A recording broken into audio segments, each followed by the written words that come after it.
There is a difference between the hollow loneliness that gnaws and the sovereign solitude that listens.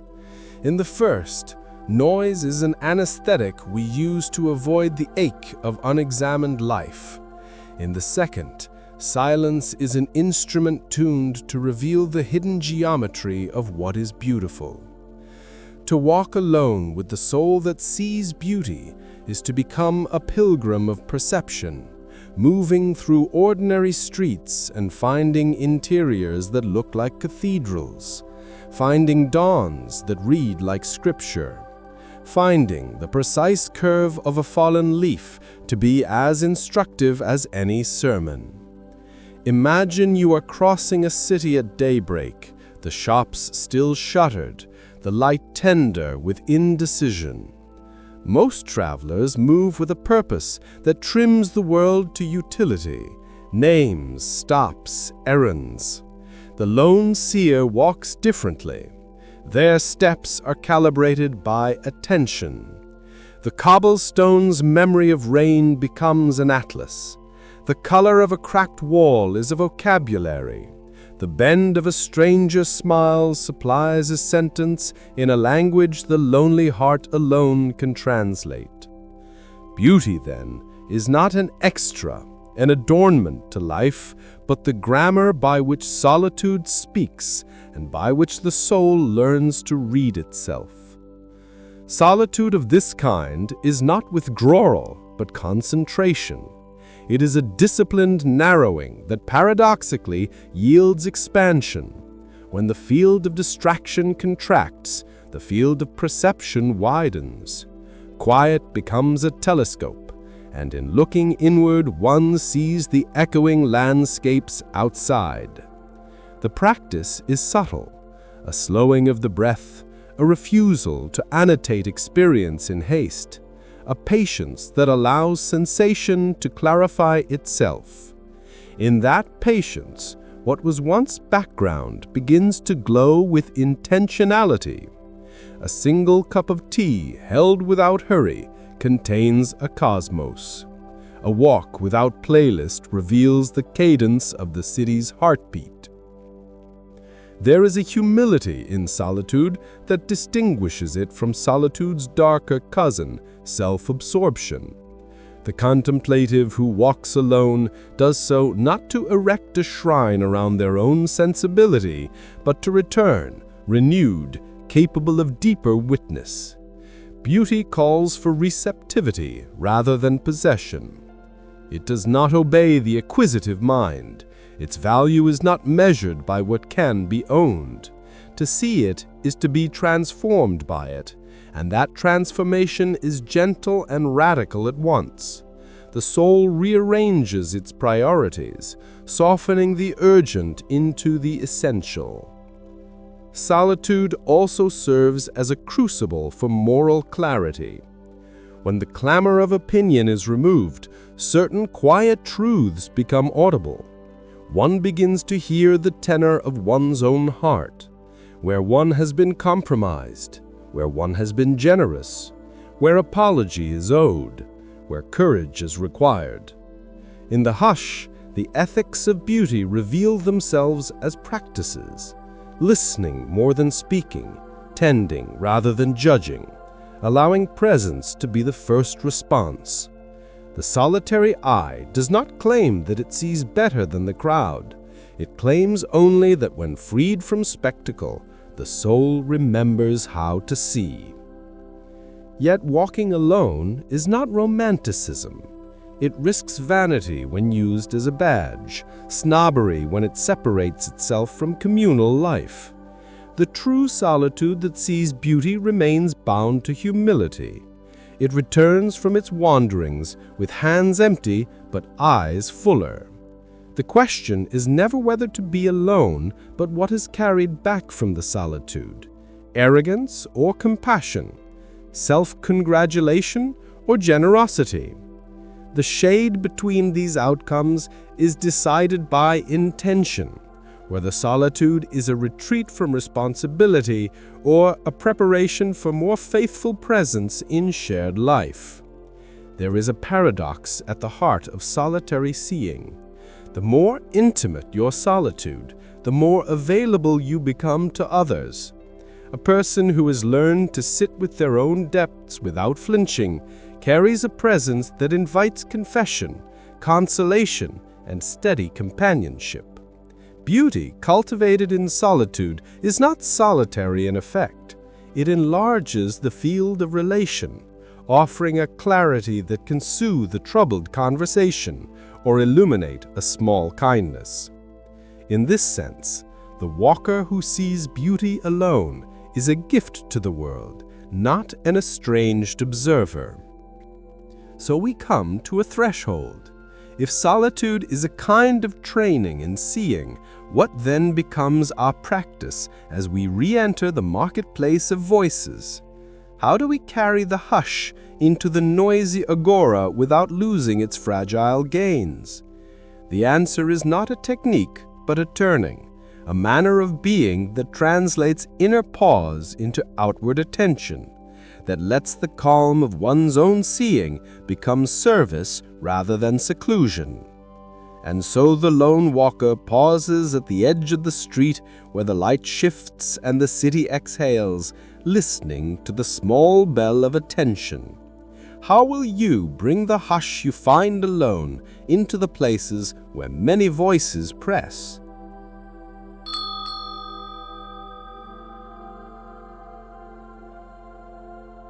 How will you bring the hush you find alone into the places where many voices press? The question lingers like a bell beneath the city's rumble, and the answer unfolds not as a formula, but as a patience of habit. The solitary eye that learns to see beauty does not carry its discoveries as trophies to be flaunted. It carries them as light in a lantern, subtle enough to reveal shape without blinding. Bringing the hush into the marketplace begins with small calibrations, choosing the tone that keeps listening possible, speaking in ways that do not fill the silence, but gently transform it. Imagine the solitary walker arriving at a crowded square. The movement inside is sudden and layered, commerce, complaint, laughter, grief, each voice wanting its share of air. The listener who has practiced solitude learns the economy of response. Rather than matching volume with volume, they let a lowered register of attention descend like a veil that softens edges. A single steady presence can change the tempo of an assembly, not by commanding it, but by inviting a reciprocal slowing. People sense it because silence, when held without judgment, carries an unexpected authority. It models attention, and attention often begets attention in return. This translation from interior hush to outer listening is an ethical art. It is an avoidance of two failures: the urge to withdraw back into sanctity as if the world were unclean, and the temptation to perform austerity as moral superiority. The true witness remains engaged with the world's textures while refusing to be seduced by its loudest currents. In practice, this looks like patience in conversation, the willingness to tolerate pauses long enough for someone else's thought to arrive, the readiness to listen for what is not said. It requires an unheroic humility, the knowledge that one need not fill every silence and that many truths are spoken only when the air is given room. There is an inner grammar to this way of being. It begins with slowing breath, slowing gaze, slowing the reflex to judge. Slowing reveals layers we otherwise trample. A face in anger, when observed without immediate rebuttal, opens into history and pain. A curt remark becomes a signal rather than a condemnation. In each case, the hush functions as an instrument of translation. It returns the energy of reactivity into the currency of curiosity. Curiosity does not mean softening critique into complacency. It means allowing complexity to remain complex, refusing the collapse of nuance into slogan. Metaphors help anchor this subtlety. Think of a musician who has spent long hours alone learning a delicate phrase. When they enter an ensemble, they do not play louder to assert their mastery. They listen for the chord that will let their phrase sing. The ensemble shifts to make room, and the music deepens. So too with the one who carries solitude into community. Their restrained attention invites harmonization rather than competition. The effect is not always immediate, but it is cumulative. Over time, neighborhoods and workplaces absorb new rhythms. Conversations lengthen, interruptions diminish. But culture acquires a capacity to harbor reflection without collapse. At the same time, bringing solitude's insight outward tests its authenticity. The inner hush can be decorative, or it can be transformative. Decorative silence is a private comfort, a badge of being. Transformative hush meets mess. It touches the messy life, the broken negotiations, the kitchen arguments, the late-night anxieties, and refuses to perform serenity in front of hardship. It sits in the untidy room, keeping a steady light while confusion and anger pass through. In such presence, beauty is not an aesthetic to be displayed, but a balm that works through the ordinary frictions of relationship. There are practical pitfalls to navigate. One is the seduction of solitude as judgment, thinking that because one has learned to listen alone, one is therefore the arbiter of value. Humility counters this. Another pitfall is exhaustion. The quiet witness must learn replenishment lest its attention calcify into fatigue. The work of returning is not a one-time act, but a rhythm. Retreat for replenishment, return for service, retreat again. This cycle preserves generosity without allowing it to be depleted into performance. Subtle acts accumulate into character.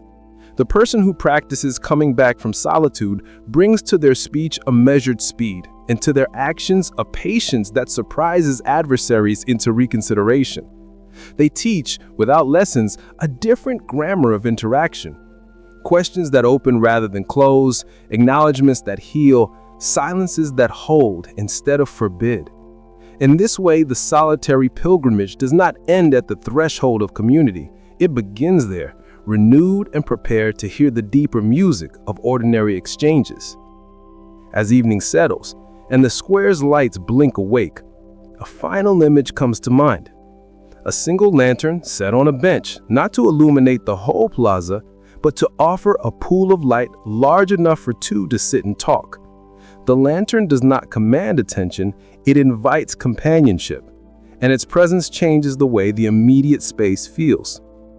If solitude is the training ground for such lantern-bearing, then the true measure of the walk is this: can the heart that has learned to see beauty alone now become a small light in the world, modest and steady, changing the shape of relations one quiet offering at a time? The lantern glows. Footsteps continue around it. Voices rise and fall. At what rhythm will you set your own light so that others might find a place to sit?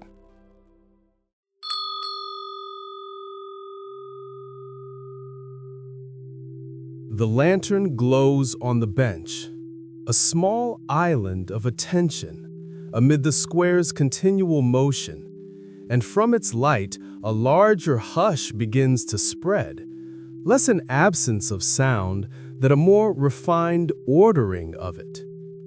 The lantern does not command the plaza, it alters the way the plaza hears itself. People pass, some slower now, some leaning toward the pool of warmth as if they remembered a gesture they had almost forgotten, to sit with another and let the world's noise pass by like distant weather. From the solitary walk to this shared hearth, the route is not dramatic, but exacting. It asks for fidelity to the small practices that shift a heart's habit into a public quality.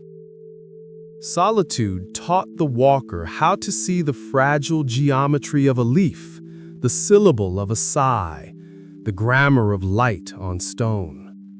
Returning, the task is to convert that seeing into a presence that invites rather than instructs. The lantern's light is an ethic more than an image. It offers space without filling it, notices without needing to correct, listens without cataloging responses. Such presence requires less skill than steadiness, a steady eye, a steady breath, a steadier refusal to be hurried by the marketplace's anxious tempo. In steadiness, beauty keeps its voice. In hurry, it is reduced to decoration. There is a moment in this transfer when solitude might be mistaken for superiority. The lonely seer could stand with the lantern as a badge, an emblem of refined taste. But the genuine lantern bearer understands that the light's purpose is not to signal difference, but to make a small refuge where attention can be practiced communally. The gift of the solitary pilgrimage is not exclusivity, but translation, to take the inner hush and make it useful to others, to extend the capacity to see beyond oneself so that the public eye learns, by example, to soften and widen. This extension is practical and particular.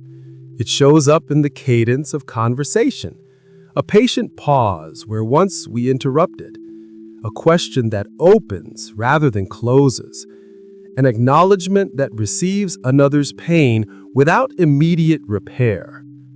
It shows up in the way we handle small gestures, holding a door, staying a little longer on a call, answering with a tone that allows thought to arrive. These acts are not dramatic. They are like pebble throws whose ripples change the habit of a pond. Over time, the pond's surface remembers a new set of tremors. Distance, previously measured by frantic currents, eases into a rhythm that supports reflection. At the heart of this work is a risky tenderness. To bring solitude's seeing into public life is to risk vulnerability. The lantern will be jostled. Strangers will sit where intimacy is thin. The hush will be punctured by need or brusqueness. But tenderness that hides behind armor is only self-deception. The true practice requires remaining present when the light is clouded, holding a hospitable posture even when met with indifference or antagonism. This steadfastness is not masochistic, it is experimental fidelity, a willingness to test whether quiet attentiveness can, by repetition, change the texture of interaction around it. There is also a deeper reciprocity at work. The solitude that shapes the lantern is itself renewed in the act of giving light away. Sitting with others, the lone seer hears variations of what was once an inner song. The communal conversation returns echoes that refine and even deepen the original seeing. Solitude and community enter into a virtuous loop. Withdrawn attention becomes more generous attention. Generous attention, when met, deepens solitary reflection. The paradox is that walking alone, properly practiced, does not culminate in isolation, but in a more responsive presence to the world's living chorus. Toward the close of an evening, imagine the bench where the lantern sits, now surrounded by a few people whose faces the light has thinned into honest lines. They speak in small truths, not polished doctrines. An admission of fear, a memory of a small mercy, a confession of bewilderment. None seeks to perform.